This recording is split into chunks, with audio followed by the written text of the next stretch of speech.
பிரியமானவர்களே, கிறிஸ்து அன்பாய் இருக்கிறார், நாமும் கூட அன்பாய் இருக்கிறோம்.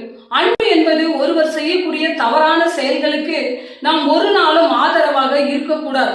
அவர்களை ஏற்றுக்கொள்ளலாம், மனிதர்களாக அவர்களுக்காக மனம் திரும்ப வேண்டும் என்று ஜெபிக்கலாம்.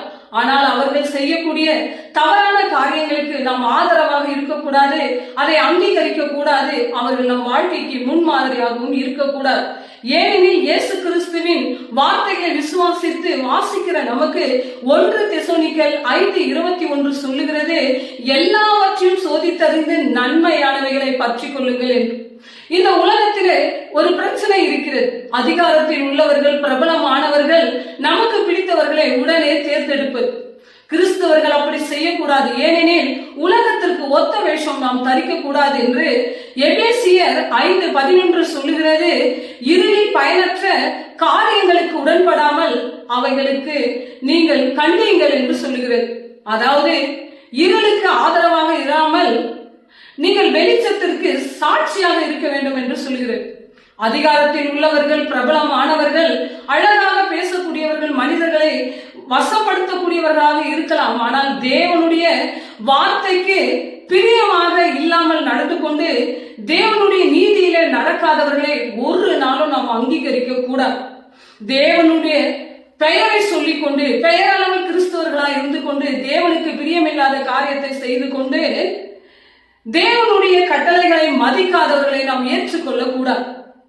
தேவனுடைய கட்டளைகளில் ஒரு விக்கிரகத்தையும் வழிபடக்கூடாது.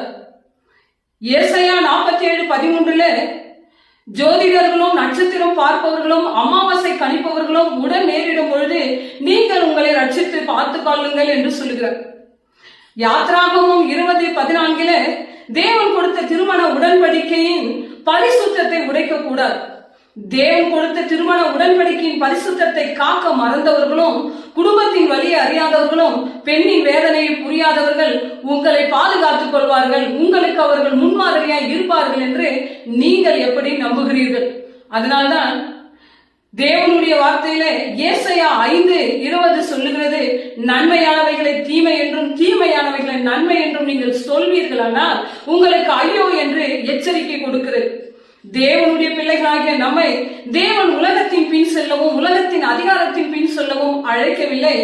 தேவன் அழைத்தது யாருமே கொடுக்க முடியாத தன் பரிசுத்த ரத்தத்தை விலை கொடுத்து மீட்டார் என்றால் தேவனை பின்பற்றி தேவனுடைய நீதியிலும் சத்தியத்திலும் நிலைக்க வேண்டும் என்பதற்காக தான். ஆதலால் நம் வாழ்க்கையில எப்பொழுதுமே நீதியும் சத்தியத்தின் பக்கம்தான் நாம் ஆதரவாக இருக்க வேண்டும்.